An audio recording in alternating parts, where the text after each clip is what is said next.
Chosen one, desire has a terrible reputation in rooms where it was asked to carry what integrity refused to build. It learns to rush. It learns to hide. It learns to bargain with chemistry when character won't come to work.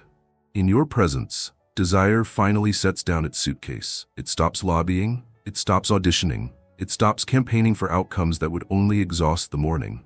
It rests, not as sleep, but as right placement. Rested desire is precise and generous. It has hands for building, not just hunger for having. Your steadiness teaches that rest. You do not treat longing as an emergency or as a weapon. You treat it as weather in need of good architecture. Architecture begins with the frame, edges visible, thresholds honest, load limits published. You publish yours without drama, the way a bridge publishes tonnage.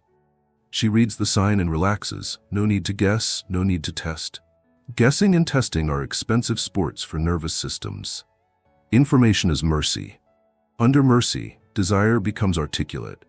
It can say, I want this and not that, in this way and not that way, at this pace and not that pace. It can change its mind without creating casualties. It can be shy without being shamed or bold without being harvested. You are not frightened by the sacred physicality of longing. You do not stare at it until it turns into spectacle, and you do not starve it until it turns brittle. You keep heat as a craftsman keeps fire, in a lantern with clear glass and a useful handle. Fire like that is invitation, not interrogation. It warms the room so truth can unlatch its jaw. It lights the corners where assumptions hide. It gives the body permission to belong to itself while it chooses what it will share. The feminine feels this governance, and her instincts, long trained to brace, soften into accuracy. Bracing guesses. Accuracy listens. Desire, rested, becomes fluent in consent. Consent here is not a checkpoint with a stamp. It is a climate. In climate, permission is continuous. It breathes. Yes is allowed to have conditions and cadence. No is allowed to be a complete sentence with a kind tone. You keep the climate with all the little rights that make big trust possible. Asking before assuming, clarifying without cross-examining, pausing when excitement tries to outrun comprehension, ending when ending will keep tomorrow strong. She registers each right as a promise kept to the future, not just a performance for the present. Promises kept to the future are the cradle where desire sleeps well and wakes well. Rest reveals hunger's right size. When unrest governs, hunger inflates to fill the room. It becomes drama. When rest governs, hunger finds proportion. It becomes appetite. Appetite asks for enough and notices enough when it arrives. Enoughness is scandalous in a culture addicted to more. It is also the only fuel love can metabolize without burnout. In your company, she learns to recognize the taste of enough. A conversation that ends while interest is still sweet. A touch that concludes before it needs to borrow from tomorrow. A goodbye that keeps the hinge blessed. Desire that can end without being abandoned is desire that will return without being summoned. There will be days when old scarcity sneaks back in wearing expensive shoes, whispering that urgency is proof of passion. You have met that voice before. You answer it with pace. Pace is the language of durability. You move at a speed that keeps comprehension in the room and the soul in the body. Pace doesn't cool desire, it cultivates it. The slow garden outlasts the fast feast. She senses this in the way your eagerness never overrules her timing, in the way your patience never masquerades as indifference. You hold the paradox that untrained men drop: warmth with boundaries, initiative with consent, leadership with listening. In that paradox, desire is not asked to be manager and muse at once. It can be what it is, power offered to meaning. Rest also changes prayer, however she prays, whether as words, breath, or unpunished quiet. She no longer petitions the hour to deliver impossible proof. She converses with it. She asks less to be rescued and more to be refined. This pivot is born from the way you treat the unknown. You do not conquer it with explanations, nor do you glamorize it to evade accountability. You keep company with it. You say, let's see, without making let's see a stall. The unknown loves such manners. It tends to cooperate. It sends enough clarity for the next faithful step, which is exactly the measure that rested desire prefers. Because you do not worship desire, you are safe to honor it. Worship makes idols and then resents them. Honor makes altars and then keeps them clean.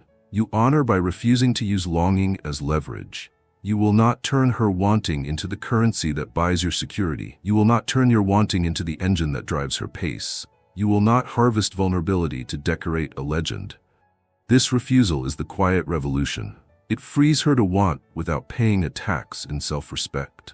Want, freed, becomes creative. It composes, designs, tends, builds, work that continues after the hour, work that feeds the day after desire has changed its clothes and become devotion. Rest has evidence. Look for what stops breaking. Sleep returns. Appetite tells the truth. Boundaries stop needing armor and start speaking in complete sentences. Touch doesn't ask for alibis. Silence isn't a cliff, it's a room with windows. Plans become specific enough to live and flexible enough to love. Even the arguments improve. They get smaller, sooner, kinder. This is not fantasy, it is craft. You are crafting with time and tone and the gentle disciplines that keep human beings human. Under such craftsmanship, her desires stop behaving like alarms and start behaving like bells, calling the hour to itself, not to panic, but to presence. There is a final tender sign that desire has found rest with you, gratitude that does not need to be performed. It appears in unremarkable places, the way she sets a cup down softly instead of like a gavel, the way her laughter lands in the middle of her chest instead of at its edges, the way she answers a question at the speed of truth rather than at the speed of fear. These are not fireworks, they are furnishings. They make a life livable. And livable is the quiet miracle the chosen ones keep offering. Not a spectacle to watch, but a sanctuary to inhabit. Where longing is allowed to be honest, heat is allowed to be holy, and love is allowed to be used, not used up. So yes, chosen one, you are the #1 agenda, not as a headline, but as a home. In that home, her desires rest not because they are small, but because they are safe. Safe desires do great work. They build mornings that begin and nights that heal. They build conversations that change rooms without breaking them. They build a future that can afford to be soft because its standards are strong. Keep those standards, keep that climate, keep the lamp at human height. The rest will keep returning, and with it, a love that does not need to be louder to be true. Chosen one, there is a difference between pursuit and presence, and her body knows it before words attempt the distinction. Pursuit arrives with the subtle lean of acquisition, a narrowing of the room until choice feels like a corridor. Presence arrives like an open field with fences clearly marked, the horizon visible, the air able to carry meaning without panting. You practice presence, not because you've memorized a technique, but because your interior has been taught to stand. You stand in your word the way a well-built door stands in its frame, true, plumb, patient with weather. And because you stand, she does not have to run. The oldest instincts in her retire from their unpaid night shift. The sentry in the nervous system takes off its helmet and learns again the art of listening. Honor is not a performance of compliments, it is a choreography of conditions. You keep those conditions with unremarkable mercies that leave no bruise and ask for no applause. Your gaze returns rather than requisitions. Your voice carries warmth governed by vow, not heat seeking a host. Your nearness protects distance as carefully as it welcomes nearness. Where honor is practiced, the feminine does not shrink to be safe, nor harden to be strong. She remains exact. Exactness is the luxury of a room where truth is not taxed. In your keeping, no arrives without a courtroom, and yes arrives without a mortgage. This is not etiquette. It is ethics made breathable. It is the quiet, daily refusal to turn a human soul into a prize. You learn this not in arenas that pay in applause, but in workshops of the heart that pay in endurance. You learn to let a moment finish speaking before you rush to interpret. You learn that curiosity does not interrogate, it invites. You learn that apology is an architectural permit for repair, not a confetti cannon for remorse. And you learn to keep your own hunger on a leash long enough to discover what you actually want beyond the thrill of getting it. These learnings have a specific scent, the clean air of sovereignty. She inhales it and recognizes the rare climate where she no longer has to be both guardian and guest in the same hour. What hunts wants proof, what honors wants presence. Proof demands storylines that escalate. Presence prefers sentences that fit. When you speak, you do not bid for her nervous system. You offer your reality in portions small enough to carry. You publish your edges as a map, coastlines, shoals, safe harbors, so navigation can be a craft rather than a test. And because nothing is hidden, nothing has to be stolen. She does not have to charm information from you, nor does she have to brace against ambush. You make a commons of the hour: time, tone, permission to pause, the grammar of return. Predators cannot breathe in commons. They require fog. Your clarity is the antidote to fog. Honor also shows up in how you hold your fire. Fire ungoverned becomes spectacle. Governed, it becomes service. You keep your warmth in a lantern with clear glass. Light reaches corners where assumptions hide, and heat reaches hands that were cold from performing detachment. Yet the glass stands, a boundary that keeps intimacy from becoming flood. In the lantern's circle, laughter finds its chest voice, and silence returns to its rightful work as the place where meaning dresses. She feels it in small ways: the way you do not overtalk her courage, the way you do not understudy her boundaries, the way your attention pays in full and asks for no tip in deference. To be honored is to be spared the tax of translation. She does not need to render her instincts into palatable metaphors for your comfort. She can say, "Not now," and watch your posture become a porch rather than a battering ram. She can say, "This matters to me," and watch you measure your eagerness to fit its shape instead of trying to sand it down to fit your plans. She can bring her whole weather: sun that wants to play, rain that wants to be quiet, wind that wants to move furniture, and never fear that the barometer in your chest will use her climate as leverage. That is when reverence blooms, not in speeches you make about her radiance, but in the ease her body experiences when it is treated as a temple with its own calendar. The chosen ones understand that honor is proved in exits as much as in entries. You do not turn departure into discipline or distance into a demand for devotion. You leave softly, quietly, competently, as if you trust reality to continue without you, and trust yourself to return without fanfare. Hinges are checked, lights are set to a human height, air remains breathable. She learns by this that affection here is not a scarcity engine. It does not need to slam to be real. It does not need to stalk to be strong. It remains because staying is possible, not because leaving is punished. There will be rooms where this standard is misunderstood, where certainty without pressure is mistaken for lack of interest, and kindness without extraction is mistaken for lack of passion. Let the misreadings pass through you like a weather report for a city you are not visiting today. Your task is not to win those rooms. Your task is to remain the room that wins people back to themselves.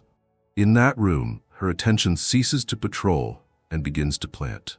She becomes generous without bleeding, receptive without disappearing, powerful without needing to prove it every 10 minutes.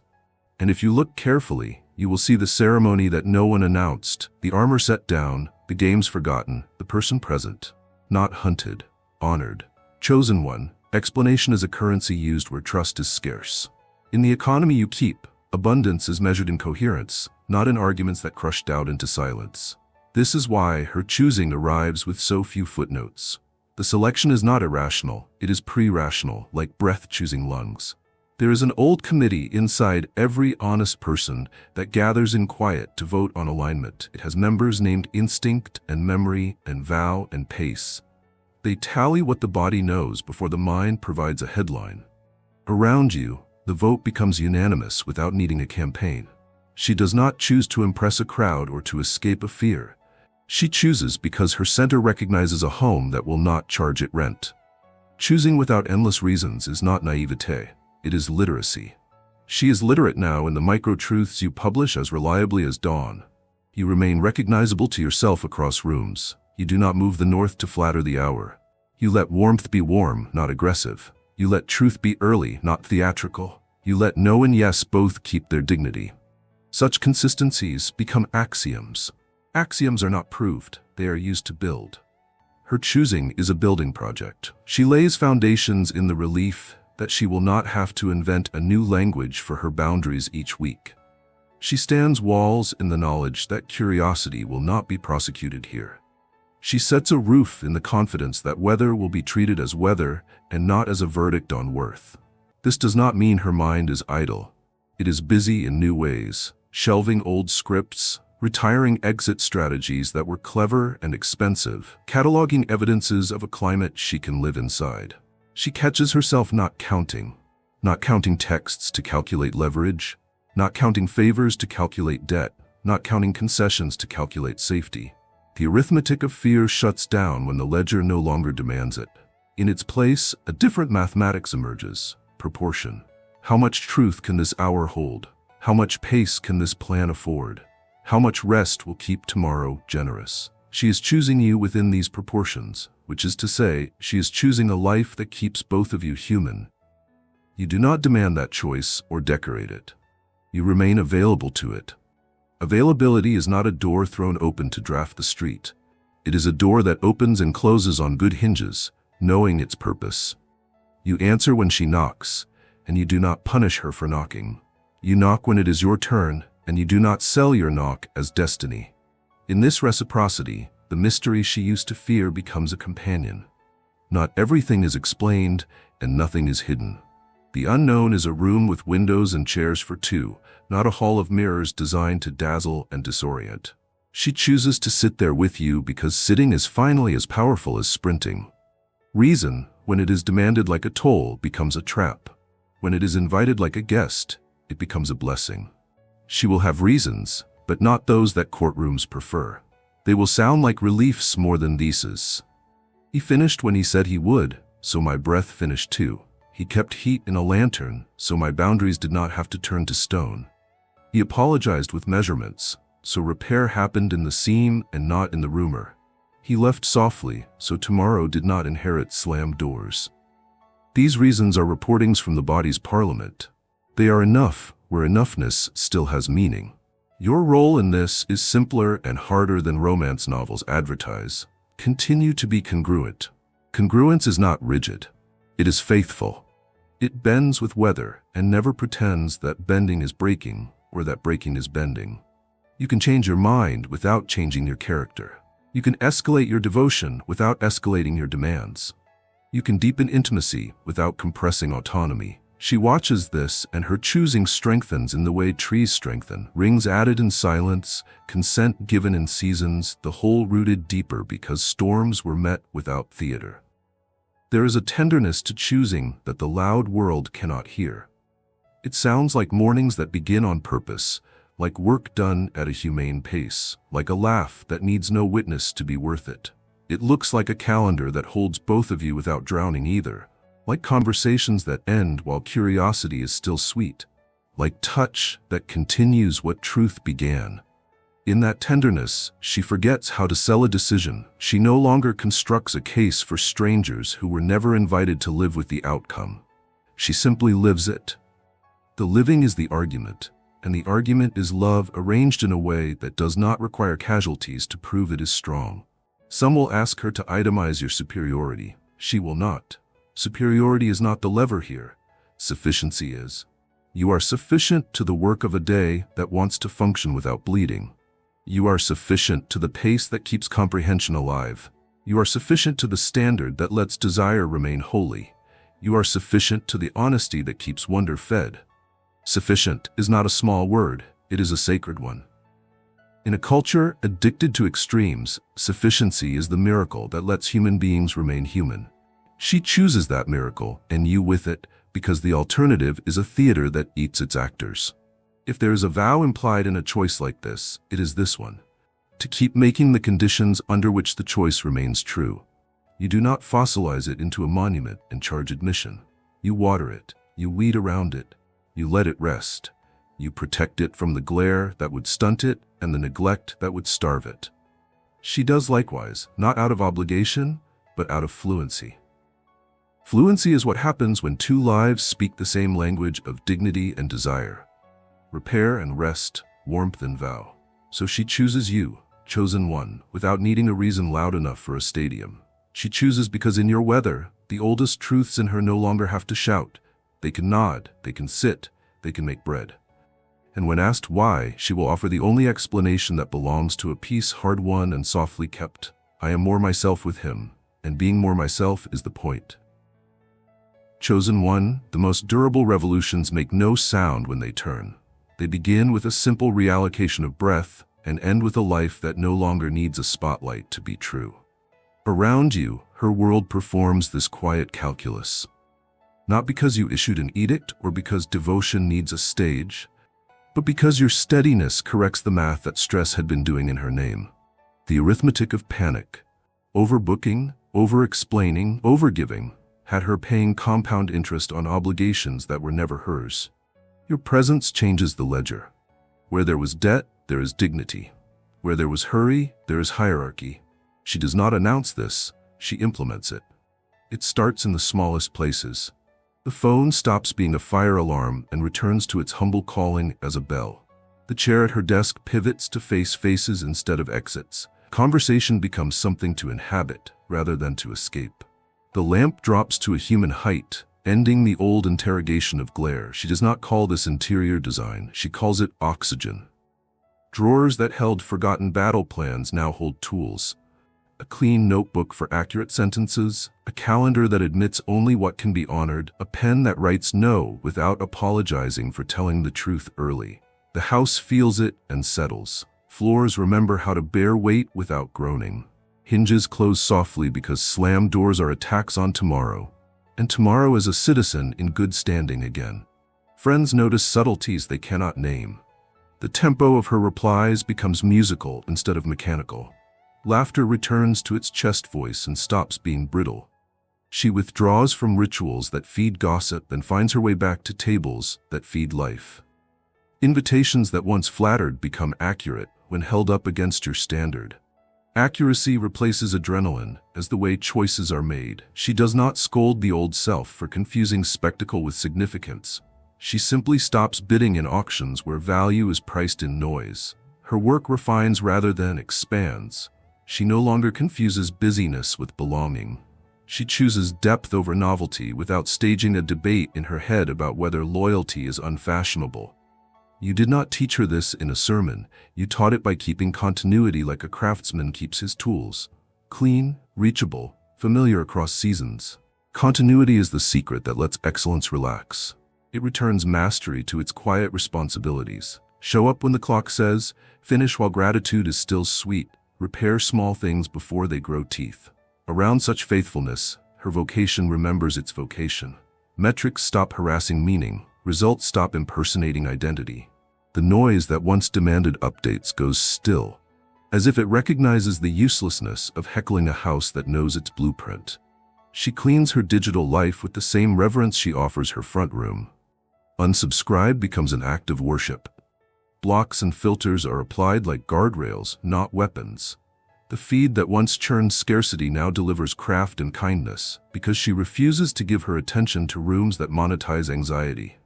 This is not withdrawal, it is stewardship. She is not eliminating the world, she is selecting the world she can carry with integrity. Triage becomes a sacrament. Is this mine to do? Is this ours to hold? Is this a story trying to hire me as a character? Your presence gave her the right to ask those questions without fear of being labeled difficult. A difficult woman in one climate is a discerning woman in another. She has simply changed climates. The body registers the reorganization as relief experienced in slow motion. Sleep stops bargaining. Hunger tells the truth. The spine stacks itself in quiet pride rather than theatrical pain. She schedules rest before she earns it, because earned rest arrives too late to do its holy work. The dissenting voices that once protested mercy as laziness lose their voting rights. She no longer lives under a constitution written by shame. She amends it with practicality. The kitchen is stocked so mornings don't have to beg. The car has fuel so the day is not drafted by crisis. The future has a seat so the present is not forced to perform alone. It looks mundane. It is miraculous. Boundaries lose their armor and gain their manners. No stops auditioning for approval and becomes a complete sentence at a kind temperature. Yes stops enrolling in projects that would evict her from her own life. She learns your style of precision. Refuse what wins the hour and wounds the day. Accept what keeps the day solvent and tomorrow generous. In this economy, gratitude is not a tip left after exploitation. It is the baseline of a fair exchange. She thanks accurately, by doing the work that gratitude births, not by performing a debt she doesn't owe. Relationships shift, some quickly, some with the slow grace of an old tree being trimmed so it can keep living. Those who fed on her overextension grow restless when the buffet closes. They mistake sanitation for starvation. She lets them leave without staging a courtroom drama. Exits are honored because you taught her that honorable exits keep entries honest. Other friendships deepen in the new air. Conversations do not need to shout to be heard. Advice is asked for, not ambushed. Apologies arrive with measurements attached. The commons, time, tone, permission to pause are protected because she has learned from you how a room behaves when shared resources are not looted for legend. The schedule reflects a liberating arithmetic. Fewer first times, more first fruits. Beginner's magic returns to old practices, reading, walking, cooking, praying, not as nostalgia, but as nourishment. The thrill economy loses market share to the wonder economy. Wonder prefers repeat customers who pay in attention. It needs no fireworks. It needs a lamp that does not flicker, a chair that does not wobble, a conversation that does not recruit humiliation to make its point. She invests accordingly. The returns are subtle and compounding. Her days function, her nights heal, and tomorrow stops being held hostage by yesterday's theater. What changed? Outsiders may insist on a dramatic answer. There isn't one. There is only the slow competence of someone who has stopped renting herself to urgency. Your frequency did not colonize her life. It taught it. Taught it how to pace for comprehension. Taught it how to set standards small enough to keep. Taught it how to leave a room warmer than it was found. She reorganized not to worship you, but to welcome the version of herself that your presence made legible. That is why this transformation holds when you are not there. It is not contingent on you, it is corroborated by you. The chosen ones are recognized by this effect. They do not become the center of someone's world. They teach someone to keep a world with a center. So when she says you are the #1 agenda, it is not a confession of obsession. It is a description of architecture. The keystone is set. The arch bears weight without complaint. The threshold no longer grows teeth at dusk. What deserved to be first, truth, breath, pace, promise, repair, sits in the front row without stealing the show. You did not pull her into orbit. You strengthened gravity. The rest fell into place because that's what reality does when craft is honored and noise is refused the microphone. Chosen one, first is a race word. Final is a reference word. One competes, the other completes. To be final in her life does not mean you are the last thing left when everything else has failed.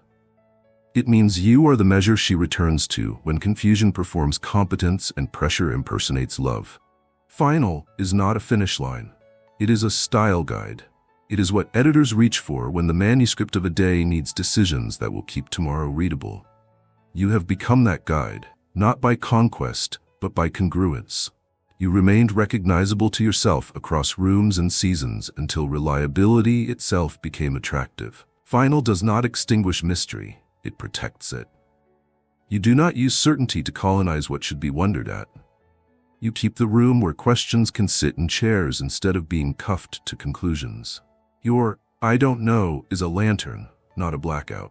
It lights the next faithful step and refuses the cheap magic of pretending that maps exist for landscapes that only yield to walking. She trusts this because your finality has never been weaponized as a veto. You do not pull rank on reality. You listen, you adjust, you keep your vows small enough to carry through weather, and your small vows behave like lighthouses, fixed, visible, uninterested in applause, indifferent to fog. In love's long work, final means this. The search is over, not because novelty has been exhausted, but because orientation has been achieved. The body stops scanning every room for a reason to leave. The mind stops rehearsing closing arguments. The heart stops auditioning for roles that require self-betrayal as tuition. The search does not die. It changes its subject. It starts looking for ways to keep what has been found in working order, the micro-rites of maintenance that thrill-seekers mock and the faithful adore.